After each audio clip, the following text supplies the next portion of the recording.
SM Store, amanah dalam muamalah. Adapun suratul Fatihah sebagai obat fisik, maka ini sudah diterangkan ketika menjelaskan bahwa suratul Fatihah adalah ruqyah.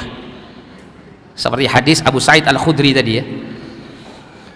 Dengan seseorang membaca suratul Fatihah dan berharap kesembuhan dari Allah Subhanahu wa taala, maka dengan izin Allah, Allah akan menyembuhkannya. Tapi para ulama menyebutkan harus terkumpul di dalamnya 3 hal. Ya.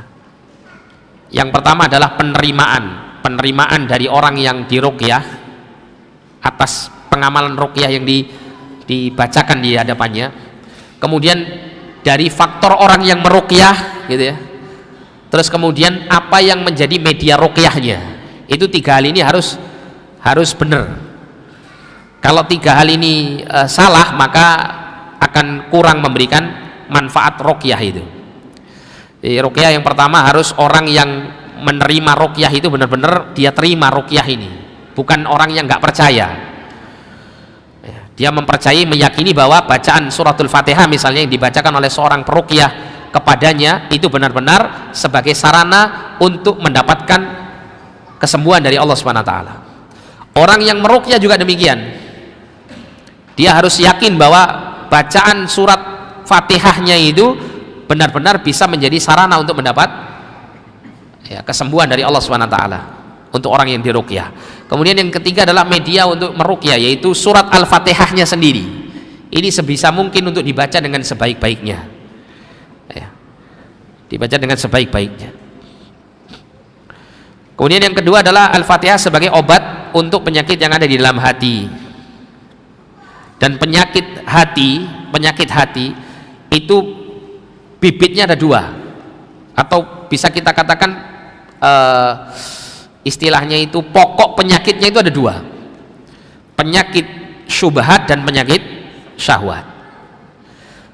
Penyakit syubhat itu harus dihilangkan dengan ilmu yang lurus, dan ini terkandung di dalam firman Allah, ihdinas siratal mustaqim siratal ladzina an'amta alaihim ghairil maghdubi alaihim waladdallin. Harus diperdalam kalimat ini ya. Dia harus mengetahui jalan yang lurus, Islam yang sebenarnya apa ya, yaitu yang dibangun di atas ikhlas dan mutabaah tadi, di atas ilmu yang bermanfaat dan amal yang saleh.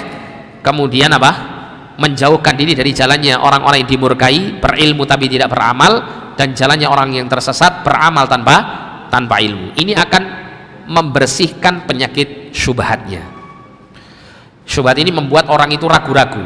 Dari awalnya dia beriman jadi ragu-ragu. Jadi muncul bibit-bibit penyakit nifak di dalam hatinya.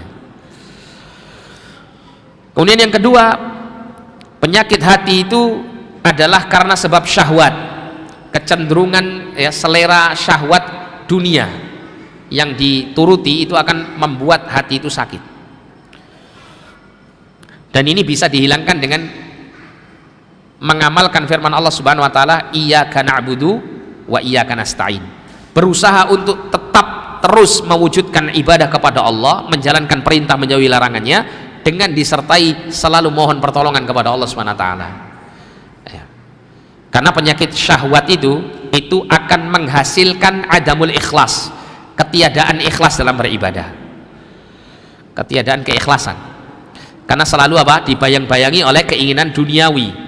Sampai kalau parah itu sampai pada amal-amal ibadah yang diniatkan untuk dapat pahala di akhirat, itu justru nanti dia bertujuan untuk dapat dunia saja, dan itu ada termasuk bentuk kesyirikan. Untuk menghilangkannya, mewujudkan firman Allah, iyyaka na'budu wa iyyaka nasta'in. Termasuk juga disebutkan oleh para ulama, obat untuk penyakit riya dan sum'ah yang merusak keikhlasan itu adalah kalimat iyyaka na'bud, hanya kepadamu kami beribadah.